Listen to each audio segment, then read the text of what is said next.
నమస్తే అండి. Welcome back to Vijay చేతి రుచులు. ఎలా ఉన్నారు మీరు? నేనైతే సూపర్‌గా ఉన్నానండి. ఈరోజు మన విజయ్ చేతి రుచుల్లో లాస్ట్ టైమ్ వీడియోలో మీకు చెప్పినట్టుగా ఒక కోయంబత్తూర్ స్పెషల్ రెసిపీ అండి. చాలా యమ్మీగా ఉంటుంది, డెలిషియస్‌గా ఉంటుంది. ఫాస్ట్‌గా చేసుకునే ఒక లంచ్ బాక్స్ రెసిపీ అండి. కోయంబత్తూర్‌లో కొంగునాడు అంటారండి. కోయంబత్తూర్, తిరుపూర్, అవినాశి, పొల్లాచి ఇలాంటి ప్రదేశంలో ఇది చాలా చాలా పాపులర్ అయిన ఒక డిష్ అండి. నేను కోయంబత్తూర్ వెళ్తే తప్పనిసరిగా ఈ రెసిపీ టేస్ట్ చూస్తాను. సో, ఈ రెసిపీ ఎలా చేయాలి? దీని పేరేంటి? ఇవన్నీ వీడియోలో ఫుల్‌గా వాచ్ చేసి మీరు చూసి నేర్చుకోండి. ఓకేనా? ఎందుకు ఆలస్యం? రండి రంగులో దిగేస్తాం. ఈరోజు చేసే కోయంబత్తూర్ రెసిపీ పేరేంటో తెలుసా అండి? అరిసం పరుపుం చాదం. అదేంటో అని వివరంగా చెప్తాను నేను. చూడండి, ఇంగ్రీడియన్స్ అయితే రెడీగా పెట్టుకున్నాను. చాలా సింపుల్‌గా ఉండే ఒక రెసిపీ. మనం రెడీ చేసుకున్నాం అనుకోండి ఇంగ్రీడియన్స్ ఒక 10-15 మినిట్స్‌లో చేసుకునేవచ్చు. ఇందుకు మెయిన్‌గా మనము పప్పు, బియ్యము నానబెట్టుకోవాలండి. నేను ఒక గ్లాసు పచ్చి బియ్యము, హాఫ్ గ్లాసు కందిపప్పు బాగా 1 అవర్ నానబెట్టుకున్నాను. బాగా కడుక్కున్నాను ఫస్ట్. కడిగి నానబెట్టుకున్నాను. అది కాకుండా ఇంకా మిరియాలు, జీలకర్ర, పచ్చెనగపప్పు, ఆవాలు, చిన్న ఉల్లిపాయలు, కొబ్బరి ముక్కలు, పచ్చిమిరపకాయలు చాలా ఉంది అనుకోకండి. చాలా సింపుల్‌గా చేసుకునే ఒక రెసిపీ. ఎంత మాత్రం ఆలస్యం చేయకుండా కుకింగ్ ప్రాసెస్‌కి వెళ్ళిపోతాము. సరేనా? ఇది చూడండి, ఫస్ట్ నేను ఒక టొమాటో పెద్ద పెద్ద పీసెస్ కట్ చేసుకుంటానండి.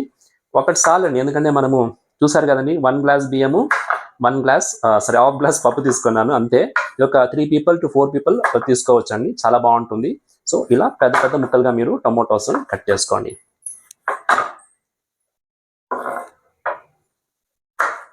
టొమాటోస్ అయితే కట్ చేసుకున్నాము. చూడండి, చిన్న ఉల్లిపాయలు కొన్ని పెద్దగా ఉన్నాయి కదా, అవి మాత్రం నేను ఇలా కట్ చేసుకుంటున్నాను. ఇదంతా అలాగే పెట్టుకుంటాము. ఉల్లిపాయలు ఒక 20 నంబర్లు ఉందండి. చాలా యమ్మీగా ఉంటుంది. ఎక్కువ కావాలంటే వేసుకోవచ్చు మీరు. 15 to 20 నంబర్స్ ఈ కొలతకి మీరు వేసుకోవచ్చు అండి. ఓకే. అలాగే వెల్లుల్లిపాయలు ఇలా స్కిన్ పొట్టుతోనే వేసుకుంటే బాగుంటుంది. నేను చూడండి ఇలా క్రష్ చేసుకుంటాను పట్టకారలో. ఇలా క్రష్ చేసి ఇలా పెట్టుకునేస్తాను, ఎందుకంటే మళ్ళీ కుకింగ్ అప్పుడు టైం వేస్ట్ అవ్వకుండా ఉంటుంది మనకు అనేసి అనమాట. ఇలా క్రష్ చేసి పెట్టుకుంటే మనకు మంచి గుమగుమ వచ్చేస్తుంది కుకింగ్ చేసేప్పుడు. ఇలా వేసుకోండి. ఫుల్ స్కిన్ తీసేస్తే అంత రుచి ఉండదు. ఇలా అనమాట. ఇదిగోనండి మన అరిసం పరుపు జాదం రెడీ చేసుకునేకి నేను ప్రెషర్ కుక్ పెట్టుకున్నాను. ఇది 1 part కుకింగ్ లా అండి. ఇందుకు మనము చూడండి, మనం పప్పు బియ్యము 1.5 గ్లాస్ తీసుకున్నాం కదా, దానికి 3 గ్లాస్ వాటర్ మనము రెడీ చేసుకోవాలి, హాట్గా పెట్టుకోవాలి. సో 3 గ్లాస్ వాటర్ పెట్టుకున్నాను. రేషియో 1:2 గుర్తుపెట్టుకోండి. ఓకే. సో నేను అలా పెట్టుకొని లోపల పెట్టుకుంటాను. నీళ్ళు కాగుతూ ఉంటుంది. సో కుక్కర్ కూడా హీట్ అయింది. నేను ఇందులో ఒక 2 టేబుల్ స్పూన్ ఆయిల్ తీసుకుంటానని. సో ఆయిల్ నేను ఒక 2 టేబుల్ స్పూన్ తీసుకున్నానండి. ఎందుకంటే మనకు ఈ అరిసం పరుపు జాదము కొంచెం విడివిడిగా ఉండాలి. ఈ అరిసం పరుపు చాదము మనము పోల్చుకోవచ్చండి. కర్ణాటకలో బిసిబెలాబాత్, తమిళనాడులో పొంగలు, హైదరాబాద్లో బిర్యానీ, ఇలాంటి ఎంత ఫేమస్ రెసిపీ ఆ ప్రదేశానికి కోయంబత్తూర్లో ఈ అరిసం పరుపు సాదం కూడా అంత ఫేమస్ అండి. కాకపోతే ఈ అరిసం పరుపు సాదం కొంచెం విడివిడిగా ఉండాలి. మనం టమాటో బాతు, రైస్ బాత్ చేసుకుంటాం కదండి, లెమన్ రైస్ కానీ పులిహోర కానీ అలా ఉండాలన్నమాట. చాలా బాగుంటుంది, పిల్లలకి చాలా ఇష్టం అవుతుంది. ఇది చూడండి, ఆయిల్ హీట్ అయింది. ఇప్పుడు నేను తిరగమాత చేసుకుంటాను. ఇది చూడండి, ఆవాలు ఒక స్పూన్ ఉంది, ఆవాలు వేసుకున్నాను. మిరియాలు ఒక హాఫ్ స్పూను, జీలకర్ర హాఫ్ స్పూను, పచ్చశనగపప్పు ఒక స్పూను. ఇది కాకుండా ఎండుమిరపకాయలు ఒక 5 నెంబర్ తీసుకున్నానండి. ఎండుమిరపకాయలు మనం ఇలా తుంచి వేసుకుంటే రుచి ఎక్కువ అవుతుంది ఈ రెసిపీకి. సో ఫుల్గా వేసుకోకండి, ఇలా తుంచి వేసుకోండి. ఒక 5 నెంబర్స్ ఉంది. ఎండుమిరపకాయలు ఇప్పుడే వేసుకోవాలి, అది కొద్దిగా నల్లగా అవ్వాలి ఈ రెసిపీకి, అప్పుడు రుచి ఎక్కువ అనమాట. ఓకే. సో బాగా ఫ్రై చేసుకుంటాము. చూడండి, ఇప్పుడు మనము ఇందులో పసుపు కూడా యాడ్ చేసుకోవచ్చు. ఆల్మోస్ట్ ఒక హాఫ్ స్పూన్ పసుపు యాడ్ చేస్తాను. ఈ డిష్ కొంచెం ఎల్లోయిష్గా ఉంటుంది కాబట్టి పసుపు కొద్దిగా ఎక్కువనే పడుతుంది అనమాట. చూడండి, బాగా ఫ్రై అవుతుంది.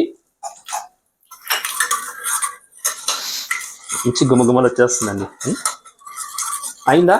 ఇప్పుడు మనము ఉల్లిపాయలు వేసుకోవాలి. ఆల్మోస్ట్ ఒక 15 to 20 చిన్న ఉల్లిపాయలు ఉంది, అది కట్ చేసుకునే అనుసారంగా దాన్ని వేసుకుంటున్నాను.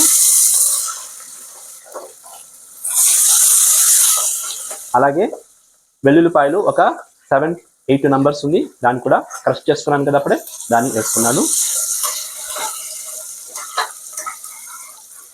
ఇప్పుడు టొమాటోస్ కూడా యాడ్ చేసుకుంటున్నానండి.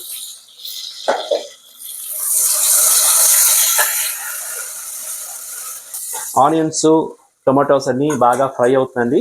ఇప్పుడు మనము ఇందులో సువాసన కోసము పచ్చిమిరపకాయలు యాడ్ చేసుకోవచ్చు, ఆప్షనల్ అది. నేను ఒక 4 పచ్చిమిరపకాయలు ఇలా నిలువుగా కట్ చేసుకొని ఇందులో వేసుకుంటున్నానండి. ఇది ఆప్షనల్, మీకు వద్దంటే వదిలిపెట్టవచ్చు అంతే. ఒక 5 వేసుకున్నాను. అలాగే ఫ్రెష్గా ఉండే కరివేపాకు ఒక 2 రెమ్మలు. కరివేపాకు లేని ఒక రెసిపీ అండి మన ఇండియన్ క్యూషన్లో. అంతే అండి. ఇవన్నీ వేసుకున్న తర్వాత మనము ఒక 2 minutes ఇలా కలిపేస్తాము. ఆ టొమాటోస్ కొద్దిగా కుక్ అవ్వాలన్నమాట. అరిసం పరుపు జాదం సూపర్గా గుమగుమలాడిపోతుందండి. ఇప్పుడు మనం ఇందులో సాల్ట్ యాడ్ చేసుకుంటాము. రెసిపీకి ఎంత కావాలో అంత సాల్ట్ చూస్ చేసుకోండి, దిట్టంగా వేసుకోండి. సాల్ట్ మాత్రము కేర్ఫుల్గా వేసుకోండి. నేను ఒక స్పూన్ దగ్గర వేసుకున్నాను. అలాగే పచ్చి కొబ్బరి యాడ్ చేసుకోవాలండి. ఇది ఒక యూనిక్ ఇంగ్రీడియంట్ అనమాట ఈ రెసిపీకి. పచ్చి కొబ్బరి సన్నగా కట్ చేసుకున్నాను. ముక్కలు చాలా సన్నగా కట్ చేసుకోవాలి. తురుము వేసుకుంటే అంత బాగుండదు కాబట్టి ముక్కలు చేసుకున్నాను. దాన్ని కూడా ఇందులో యాడ్ చేసుకోవాలి. ఆల్మోస్ట్ ఒక కప్ ఉంది ఇది. చూడండి అన్ని ఇంగ్రీడియంట్స్ వేసుకున్నాము. ఇప్పుడు ఒక స్పెషల్ ఇంగ్రీడియంట్ యాడ్ చేయాలండి. మన విజయ్ చేతి రుచుల్లో చేసాం కదండి సాంబార్ పౌడరు, దాని ఒక స్పూన్ వేస్తున్నానండి. ఇన్ కేస్ మీ దగ్గర సాంబార్ పౌడర్ లేకపోతే మీరు ఏం వరి చేసుకోకండి. కారం పొడి ఒక స్పూను, ధనియాల పొడి ఒక స్పూను, కొద్దిగా ఇంగువ యాడ్ చేసుకొని కలిపేసి అందులో యాడ్ చేసుకోవచ్చు. విజయ్ చేతి రుచుల్లో సాంబార్ పౌడర్ ఉంది, లింక్ కూడా కావాలంటే పెడతాను చూడండి. అది చేసుకుంటే మీకు అన్ని రెసిపీకి యూజ్ అవుతుంది అనమాట. ఇలాంటి రెసిపీలకి తమిళనాడులో ఎస్పెషల్గా సాంబార్ పౌడర్ యూజ్ చేస్తారు ఎక్కువ. సో నేను ఇప్పుడు అది యాడ్ చేసుకుంటున్నాను. చూడండి మంచిగా ఫ్రై అయిపోయిందంతా. ఎంత ఫాస్ట్గా అవుతుందో చూడండి. ఇప్పుడు ఒక 2-3 minutes పచ్చి కొబ్బరి వేసాం కదండి. ఒక 2-3 minutes ఇలా మనము ఫ్రై చేస్తాము. దాని తర్వాత పప్పు బియ్యము ఇందులో యాడ్ చేసుకుంటాము. ఏమండి మన టొమాటోస్, ఆనియన్స్, కొబ్బరి అన్నీ బాగా ఫ్రై అయింది. మంచి గుమగుమలు ఆడిపోతుందండి. ఇప్పుడు నేను ఆల్రెడీ నానపెట్టుకున్న బాగా 2-3 times కడిగి నానపెట్టుకున్న పచ్చి బియ్యము, కందిపప్పు ఇందులో యాడ్ చేసుకుంటాను వాటర్ లేకుండా. ఎంత సింపుల్గా అయ్యే మార్నింగ్లో చేసుకునే ఫాస్ట్గా చేసుకునే ఒక టిఫిన్ బాక్స్ రెసిపీ అండి అరిసం పరుపు జాదం. నాకైతే చాలా ఇష్టం అండి. దీనికి మనం ఒక పప్పడం కానీ, లేకపోతే ఒక ఫ్రై కానీ, లేకపోతే నాన్ వెజ్ అయితే ఎగ్ రోస్ట్ చేసుకొని పెట్టుకొని తిన్నామనుకోండి, సూపర్ డూపర్ అండి, సూపర్ డూపర్. సో పప్పు బియ్యం అన్నీ అందులో వేసుకున్నాను కదా, ఒకసారి బాగా కలిపేస్తాం. ఇది చూడండి ఇలా బాగా కలిపేసి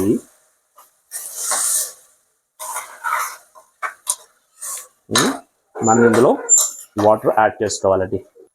ఇక చూడండి ఆల్రెడీ మనము స్టవ్లో హీట్ చేసుకున్నాం కదా హాట్ వాటర్, దాన్ని యాడ్ చేసుకుంటాము. 1:2 రేషియో వాటర్ అండి. 1.5 glass తీసుకున్నాము పప్పు బియ్యం కలిసి 3 glass ఆఫ్ వాటర్ హాట్ చేసి పెట్టుకున్నానండి. ఒకసారి బాగా కలిపేసి ఉప్పు కారం చూసుకొని మనం దీన్ని ప్రెషర్ కుక్ చేయాలి. ఒక 2 whistles వస్తే చాలండి మీడియం ఫ్లేమ్లో. ఏమండి మన అరిసం పరుపు జాదం మంచిగా గుమగుమలాడిపోతుందండి. నేను ఇప్పుడు దీన్ని ప్రెషర్ కుక్ చేస్తాను. చూడండి బాగా ఉడుకుతుంది కదా. ఇప్పుడు నేను క్లోజ్ చేసి వెయిట్ పెట్టేసి మీడియం ఫ్లేమ్ పెట్టుకొని 2 whistles అంతే, రెడీ అయిపోయినట్లే. ఏమండి మన అరిసం పరుపు సాదం కుక్ అయిందండి. అరిసం పరుపు సాదం అంటే అరిసి అంటే బియ్యము, పరుపు అంటే పప్పు. సో అరిసం పరుపు సాదం అన్నప్పుడు బియ్యము పప్పు కలిసి చేసిన ఒక అన్నం అన్నమాట. దానికి అరిసం పరుపు సాదం అంటారు. రెడీ అయిపోయింది. బబ్బబ్బబ్బా గుమగుమలాడిపోతుందండి. ఒకసారి చూడండి మీరు ఎంత విడివిడిగా వచ్చిందో రైసు. ఇలా కట్ చేయాలి. ఇప్పుడు దానికి ముందు మనము దీంట్లో కొన్ని ఇంగ్రీడియంట్స్ యాడ్ చేసుకుంటాము. యాక్చువల్గా ట్రెడిషనల్ రెసిపీలో ఇది కొబ్బరి నూనె చేస్తారండి. నేను నార్మల్ రిఫైండ్ ఆయిల్ చేస్తాను. లాస్ట్లో మనము ఒక స్పూన్ నెయ్యి వేసుకోవాలి, అది ఇంకా రుచి ఎక్కువ చేస్తుంది. అలాగే కొత్తిమీర కూడా చల్లుకునేవాళ్ళండి. అప్పుడు సూపర్ డూపర్గా ఉంటుంది మన అరిసం పరుపు జాదం. చూడండి ఇది చల్లుకున్న తర్వాత మనము ఇప్పుడు బాగా తిన్నగా కలిపేవాళ్ళండి. ఇలా విడివిడిగా ఉండాలి మనకు రైసు. చూసారు కదండి మన బిర్యానీ, పులిహోర, లెమన్ రైస్ ఎలా ఉంటుందో అలా ఉండాలన్నమాట. ఇలా విడివిడిగా ఉన్నప్పుడు బాగుంటుంది. కలుపుకొనేస్తాము. వాహ్ సూపర్ డూపర్ అరోమా వస్తుందండి. నోరు ఊరిపోతుంది ఇప్పుడే నాకు. చూడండి ఇలా బాగా కలిపేస్తున్నాను. దీనికి వేడిగా నేను ఆల్రెడీ పప్పడం కూడా కాల్చి పెట్టుకున్నాను. పప్పడం చాలా బాగుంటుంది. ఎందుకు చూడండి మనం ఎలాగో కోయంబత్తూరు దాకా వెళ్ళాం కదండి, అరిసం పరుపు జాదం చేసాము. సో ఇంకా ఈ నెల ఓణం వస్తుంది, శ్రావణ నెల కదండి, పండుగలు మనకు. సో ఓణం కోసము నేను ఇంకొక వీడియోలో ఒక స్పెషల్ రెసిపీ చేయబోతాను. కేరళ ప్రథమం, ఓణం ప్రథమం అండి. అది ఓణం సదయాలో అది మెయిన్ ఇంగ్రీడియంట్ అనమాట, డిష్ అనమాట. సో ఓణం సదయంలో చేసే ప్రథమం నెక్స్ట్ వీడియోలో. స్టే ట్యూన్ టు విజయ్ చేతి రుచులు. సరేనా? ఓకేనండి. ఇంకా సర్వ్ చేసుకుని టేస్ట్ ఎలా చూసి చెప్పేస్తాను మీకు. ఇదిగో చూడండి వేడి అరిసం పరుపు సాదం రెడీ అయింది. మన విజయ్ చేతి రుచుల్లో చాలా ఎమ్మి రెసిపీ అండి. తప్పనిసరిగా మీరు ట్రై చేయండి. మీరు ట్రై చేసి మీ వ్యూస్ నాకు చెప్పండి. అప్పుడు నాకు చాలా హ్యాపీ అవుతుంది. మీరు ఎక్కడి నుంచి చూస్తున్నారో అది కూడా చెప్పండి. ఈ అరిసం పరుపు సాదంకి నేను ఈరోజు కేరళ పప్పడం పెట్టుకున్నానండి. చాలా ఎమ్మి పప్పడం అండి. సో దీన్ని పెట్టుకొని టేస్ట్ ఎలా ఉందో చూసి మీకు చెప్తాను. ఇదిగో చూడండి, మీ విజయ్ చేతి రుచుల్లో కోయంబత్తూర్ స్పెషల్ అరిసం పరుపం చాదం రెడీ అయిందండి. చాలా డెలిషియస్ ఎమ్మె రెసిపీ, ఫాస్ట్గా చేసుకోవచ్చు. ఇది ఒక లంచ్ బాక్స్ రెసిపీ అండి. పిల్లలకి మీరు కూడా ఆఫీస్ పెట్టేటప్పుడు చేసుకొని మార్నింగ్లో లంచ్ బాక్స్లో పెట్టుకొని వెళ్ళిపోవచ్చు. చాలా ఎమ్మిగా ఉంది. ఇందుకు పప్పడం పెట్టుకున్నాను కదండి, అదొక హైలైట్ అనమాట. సో టేస్ట్ ఎలా ఉందో చూసి మీకు చెప్తాను నేను. ఓకే,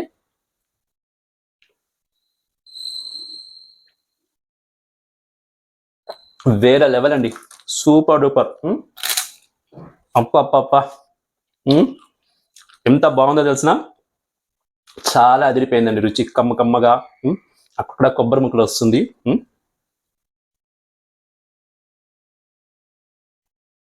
చాలా బాగుందండి. మీరు ట్రై చేయండి. ట్రై చేసి మీ వ్యూస్ చెప్పండి. ఇంకొక వీడియోలు మీ ముందు వచ్చేదాకా ఎప్పుడులాగా కీడండి, బిహేల్ది, చిరునవ్వుతూ ఉండండి. This is Vijay signing off.